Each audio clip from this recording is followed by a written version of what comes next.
my little slogan for my show. It's "Let the Rhythm Get You." While we take you through the fringe of the Latin alternative jungle, That's a because big it's one. That's a wild. big jungle. Yes. It is Love wild it. for sure. I've been doing the show Latinx for WMNF for the past 5 years. So I'm very grateful to have the opportunities. My hobby, my little thing, and that I put for the music that I get the opportunity to choose the music that I like. And apparently people like my music taste. Love it. But So what's your, do you have like a top 10 for every year, something like that going on I for your usually do assets? like my favorites for the year. Like at the end of the year, I do kind of like my favorites of like the songs that were releases for the year that I played the most. And then I always have like I do kind of like little specials like cover shows and covers of different ways. They can be Oh, English I would love to songs hear that. You in have them somewhere? Spanish, or I have a couple of on archive. I've been rebuilding my little website, so I have to like I'm playing along with a bunch of stuff Oh, that I have I on think the file. world needs that. Yes. Yes. And then other than that, I do like theme shows or just regular shows that include, I always try to include some new music, some old music, meaning 10 years past. And my new music that I'm discovering, artists that I'm discovering as I listening and roaming around, I find new artists. So that kind of like that fits kind of like how I build my um my shows every week. So, I What are you get to excited do, about right now? yeah, it's 2 full hours, so it's very, very nice. Beautiful. Yes. What Um, what's getting you excited about the scene right now? um, what it's getting me very excited about the scene is cumbia and that new take on cumbia and the cumbia fusion that it's happening. I love how um, other like different regions, right, have different style of cumbia, and how new artists are taking that with a new eye and taking it kind of like a little bit, adding a little bit of their sound, but still using that folkloric base of the cumbia. I Well, love the that. most important thing, the cumbia is like there's cumbia from Mexico to La Patagonia. Mm-hmm. Every style, every country has a style, and it's a heartbeat. Like the beat is Yes, the heartbeat, so it's like so universal. for Like sure. I have a cumbia band, and I wish I've known about cumbia like 40 years ago. I mean, to make a cumbia band, because like everybody, Yes. it's so easy to make people dance when you play cumbia. It's Yeah, I beautiful. love psychedelic cumbia. I love the cumbia that it's been now fusion with a little bit kind of like of electronic music. I like that. My in my early 20s, it was the early 2000s, where the electronic music was kind of like booming out. So to see that mix, I love it. I love when artists use their folklore from their countries to kind of like evolve it and showcase it, because it creates that interest of like, oh, what is that? And then you get to showcase not only your folklore but a new take on a fresh find, on a fresh sound. And I think cumbia served its purpose for that very, very good. And Very like you good. said, And also I think one of the things I feel since living in the States is that musicians need to know to do something that like Americans, Europeans cannot do. Like one of the things I always encourage my colleagues and people that I work with is that we we cannot be the Spanish version of Franz Ferdinand, the Spanish version of this, or the Spanish version of Jamiroquai. We need to be something else. We need to be something that like they cannot do, like we can only do. And that's cumbia is one of exactly. those things. Yeah. Exactly. For sure, for sure. And there's so many and with cumbia and along with folkloric sounds of each region or each country, um they're so different. They're so vast. And it's insane to see how much, it can be mixed together. Like when you talk about like doing fusion of Peruvian folklore music. Take me, take me. Yeah, and also because it's different, the cumbia. the Amazonic cumbia is cumbia Mhm. like to trip and it's like more meditativa in many ways. Yes. And the coast cumbia, like the beach cumbia, it's like party Yeah, cumbia. It's like they're two different things. And then you go to totally. Mexico, and Mexico's like cumbia is like more elegant and more laid Mhm. back. Yeah, they It's add a more whole of rabbit the. hole. They also add more of like the air, air instruments like trumpets or trombones and stuff like that. They Yeah, add a yeah, the little bit horns, more of yeah. that. But yeah. So to start off, so people that don't know you, that will get to know you, you're gonna be at the Tropical Heat Wave on May 10th. We're That's talking with correct. Jose Luis Pardo, aka Cheo. So let's start with your early days in Caracas and how was the music scene in the 80s and 90s and the music that surrounded you, that when that pushed you to start making your own music and that created that interest. Well, Caracas was a place where there was a lot of like in I grew up in the 70s and the 80s, and there was a lot of music coming in from the Anglo world. There's also was also the Caribbean, so salsa was huge as well. There was a lot of my immigrants from Spain. So in the summer we'll get like our kids, our friends will go to Spain and bring Mecano, bring like La Unión, all those bands. So all the rock en español was huge in Venezuela as well, Argentinian rock as well, and also we had MTV and MTV Latino, and it's just so all those, all that palette of sounds made it easy to be in between lines between different genres. And one of the things that I grew up with that I was different from my generation is that when I grew up, like the rockers were the rockers, the merengue were the merengue, the salsa players were and in my generation, people started like dancing with every style. So Los Amigos was a big part of that scene where you could be punk, like well, same thing with Aterciopelados, Café Tacuba, where like where we were making peace with all the styles and kind of in a way being absorbing the idea that we were Latinos, that we were Latinos that grew up in a place that wanted to be an Anglo place. We wanted to be Paris, we wanted to be New York, but we were Latin America. So that was a nice place to grow up and we had an underground scene, and we started like as usually in Latin American cities, you have like the posh places, the discos where nobody could get in, and you have like the underground places. So we would like rent the underground places where nobody would want to go, and we'll like bring our friends, and they started growing a scene of like designers and people they were like the outcasts, and that's how I grew up. Like then Los Amigos were signed with Loacable, with like a New York label, and then after a couple records, we moved to New York, and I've been here ever since, pretty much. Nice. So you're still based out of New In York? Brooklyn, yes, Brooklyn. Okay. still, Brooklyn yes. has such a rich music scene.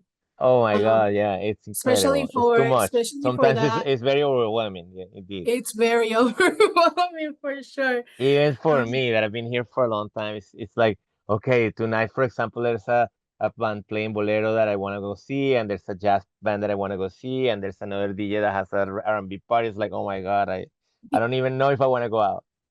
yeah, you're like, Yeah, no. exactly. So tell me a little about the leap from being a local band in Caracas to working with David Byrne to singing with, Luaka Pop, and what was that experience like, for, It was to, mind blowing. I mean, we were a band that it was not really mainstream in Venezuela. We were like an underground band, but we wanted to be. We kind of we took the hit of not being a pop star in Venezuela. It was like we want to be underground. We want to go to New York and play. So we came to New York and left a few records in a Tower Records through a Venezuelan manager of the record store, and David Byrne picked old one of school those. way? The Yeah, old and school way, David you live Byrne. in your copies. People doesn't believe we used to do that. We used to carry like Right? a bag of records and drop them wherever you could. So they then picked one up and loved the band, and he spoke to us. JL, his business manager from the record label, went to Venezuela to see it. We got signed, and then we were from playing in little bars in Venezuela to touring on a minivan, which was great because we were not. It was not like a jump to the fame, whatever. It's like you gotta work hard. You gotta like tour the states and do all the colleges and open for other bands and stuff. So we did that for a long time, and we kind of liked it, and that's how we started like making a career here, and without like a big jump or anything, we like kind of work on it for years and years. Nice. And as you parted ways with Los Amigos Invisibles, that some of our listeners may remember, WMNF put together a show with Los Amigos Invisibles, but you parted ways with the band back in 2013-ish or so. What led you to that decision at that time?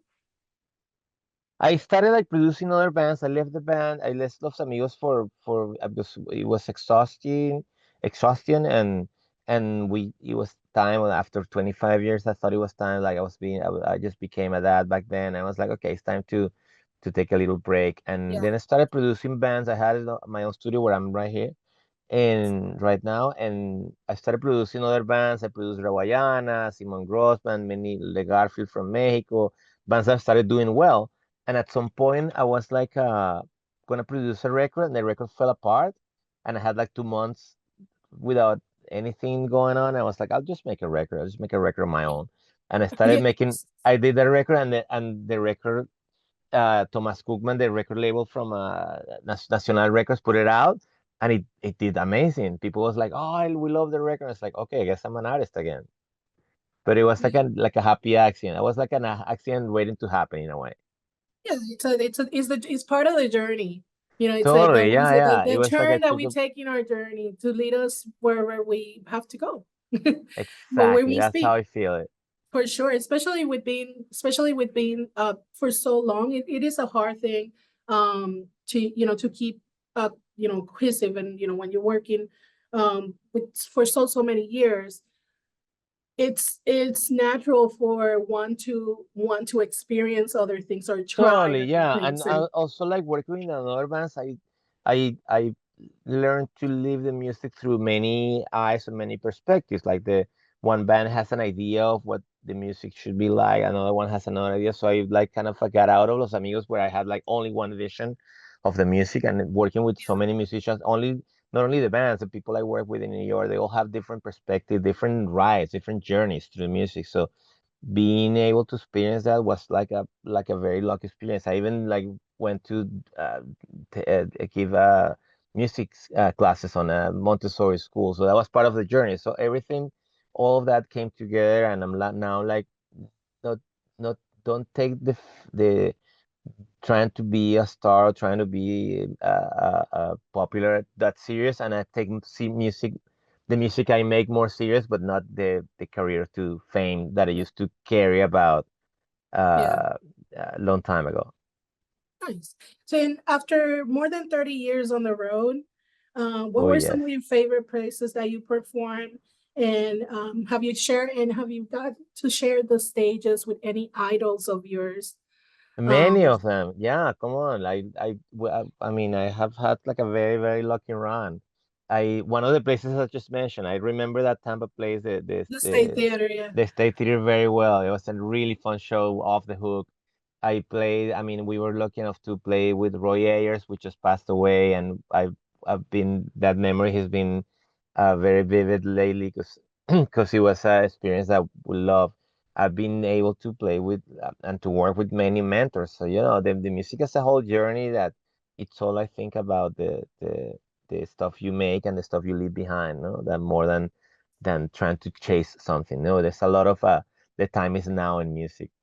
Yes, and not only you're a producer and a guitarist, you're also a DJ, and you have put together programs in New York that to not only showcase you as a DJ, but that help showcase other Latino artists in their journey in those spaces. So how did that work for you, and like to I be able love to it. I mean, I'm a music addict. I've been a music addict since probably before I was guitar player. I was collecting records, and music also it's not only escape, but like in a musician way, it represents like a lot of solutions, a lot of like how people solve problems.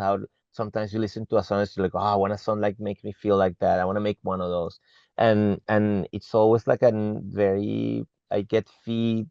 Uh, my food is the music pretty much, and also as I am older now, I became one of the guys that try to always promote or try to like expose new music for people that is not really looking for new music. Because like with these streaming services and everything, people get really comfy with the music they like. It's like, oh, I like Fleetwood Mac, and they listen to the same old. So I'm like always pushing them, like, yo, there's and people's always saying like the music in the 70s was better, the music in the 90s was better, and it's like, no, no, no, there's a lot of great music happening right now. You just gotta like open your ears and there's so many reasons to be excited about what's going on right now in music. So I'm happy to share that with the people I like.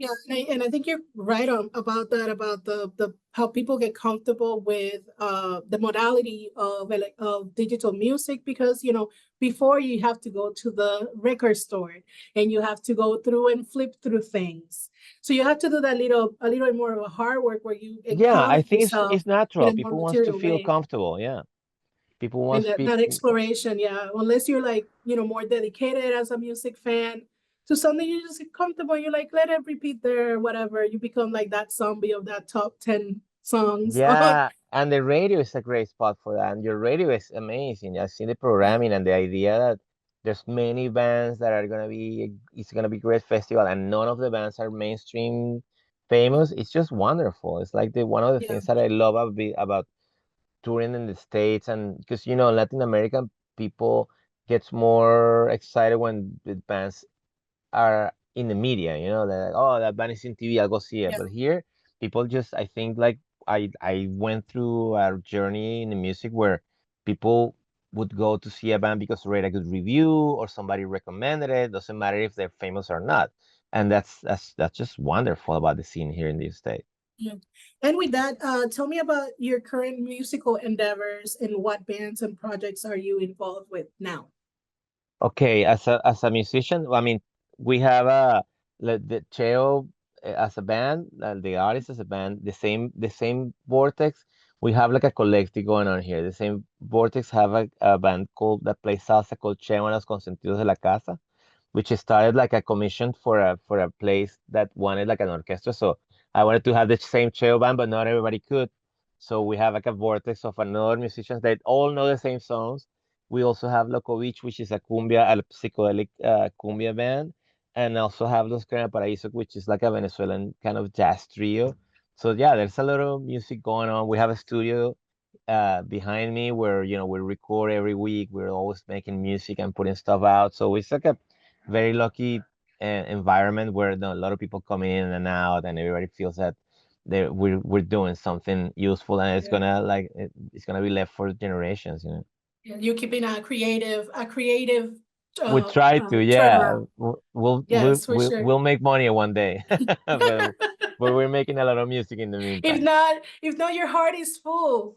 It's So super full. We love that. We love it. And everybody it's behind that same idea that we need to, while we have the place, to and record and get yeah, stuff done more than, sleep over and not do anything. yeah. Is there any genre of music that you have never produced that you will be interested in producing? Like, I call those dirty guilty pressures, like a guilty pressure of a style of music that you haven't dipped your Oh my toes God, in it that you that's would a like wonderful to. question. Yeah. I don't know. I don't think I ever done a tango song, like a tango project. It'll be great. That's so I funny. love that. That's so funny. And I'm leaning into flamenco now. I'm having this romance with Madrid, going a lot to Spain. So I'm in love with the gypsy factor of flamenco. So I'm trying to lean into producing one of those things just to learn too, because it's so Yes. hard and so many it's such a big vocabulary in the flamenco and the rumba thing. I'm very interested in that one. Good. And when you have created, let's say you're creating in your top of your create. This is my like kind of like my personal signature question. It's when you're creating your art, uh, and you get to that moment where you're like, this is it. Like you're excited because you have like you have been able to take whatever was in your mind to like solidify it as something that will right that you're gonna share, whether it is writing something, whether it is playing the guitar, whether it is your production, and you're like, yes. What is the reaction of your body? Do you feel like a tingling feeling? Do you feel a You heartbeat? feel Do you feel scared. elevated? Do you see colors? You know, like No, I in your think it's a enlightenment of very creation, how does Cheo's body react? You're no, like, you feel it. I mean, I always say, I mean, it's a very interesting moment because I always when I produce band, it's like I think it's the most important moment of the art piece when you say it's ready to go. Stop it, because sometimes you become your worst enemy. You're like, okay, you're still modifying, and you kind of pass the light where you have to cross or make yes, a right or make a left. And I think my as long as it's well done in terms of like technicality, if I feel scared, it should be okay. I need to feel threatened by a piece that is like okay, little it's that unexpected. being If I ready feel to the scared, it's base good. jump. Exactly. If I feel scared, it should be ready then. Nice, nice. That's good. And the one of your projects, Orquesta Discotheque. I Um, forgot that one. Yes. Okay, discotheque. yes. Yes. Um, were tell me a little bit about that. That About was an the idea that I remember, but when we grew up in the 70s, in the 80s, there was a lot of orchestras making versions of on a style of hits, and I yes, think that no one has done that with the Latin American pop catalog. And I was like, we should do like a this. My idea was to do like a salsa disco version of a Latin American catalog, even if it was cheesy. So it was a really fun record to make, and it was great because like every time we suggest, I thought of a song. I was like working with that with Nacional Records as well. I was like, how do we do Lamento Boliviano? I was like, no, Lamento Boliviano. I was like, yeah, that's the one. Let's do De los Pies a la Cabeza. No, not that one. Like everybody knows these songs, and I love the idea that those songs sometimes we listen to them so much that we get tired of them, but they're still great songs. And putting them yes, out of context and putting in a different environment yes, and let them be stand out as they are songs, it's a great exercise. Also, I love the remix culture, and I love how some artists like take a song you like and do something different. So that's what I wanted to do with that record. And then the idea was to make a like an a orchestra album with reimagining of the reimagining the tracks. whole things with a big orchestra. And there was a moment where I was like really close to the Philharmonic Orchestra in Venezuela because I was working with them for different projects. So it was like easy to make like the string sections and everything. And it was kind of cheap back then. Now that record couldn't be done anymore because Yeah, now everybody's like charging. All those guys are stars now. yeah, and that is so true. Of like how uh, re re reimagining a track, how can evolve, not only give it a whole new different attraction to it, but also even I have like this band, this rock band that they did one of their very popular albums. They redid the whole album in a completely different time uh like the timing and the style, and it changed completely the meaning of the songs. The Totally. songs were Also, more there's another attractive, thing. so it changed, I think, a little bit of that not necessarily of like what the words are saying, but it changed of your perception, how you're receiving the information. It changes a little bit. It makes them Totally, softer, totally, harder. 100%. And there's also a thing that I really feel strong about is that when you hear when you there's a hit song and people start listening to it, and sometimes you get like tired of it because of the people that listens to the song, not even because of the song. So for example, I will say the example of Venezuela. Bob Marley and the reggae used to be listened by the people that went to the beach and the guys that wanted to be rastas and all that. And you kind of like that. Those are people that I didn't like in Venezuela, the stereotype. I didn't like it. And when I moved here to New York, and you start listening to the Jamaican people listening to reggae and all the different people listening to a different reggae and a different style, you're like, oh, I didn't hate reggae. just hated that people. And so Yeah, so sometimes when I have this always this fight with Maná, like Mexicans don't like Maná because Maná is like not like people, and it's the people that listens to Maná you don't like, but like Maná is a great band. So mhm, that perspective of like not falling in love with or stop loving a band because the people that likes the band you don't like it. It's like no, no, no. Let's take the song out of Yeah. context and just let you know that it's still a good song, even Yeah. whoever listens to it. Yeah, If you don't like it. I love doing the shows because you I bet you find, find you amazing know, stuff. Yeah, so many like whether it is from a Spanish song to English, from English to Spanish, different genres, different styles. and You different always find meanings. Yeah, something look at good. what you Yeah. said. Yeah. And some songs, like you said, like because they're so wasted, no, not wasted, but they're so wasted in the use. You hear them so much, so much, so much, so much. Yeah, yeah, overplayed. Yeah. Yeah, they're so overplayed, then you hear it in a different completely sound. You're like, oh, this is It's almost actually a great song. it's a There's a great song that song. I play in my sets. It's a song the Spice Girl they say you'll be there, which is a song I really love. And I have an a Hmm. cappella version of it played by a French guy, and I play it in clubs and people cry. It's like, yo, this is a great song. It's a wonderful Yeah, song.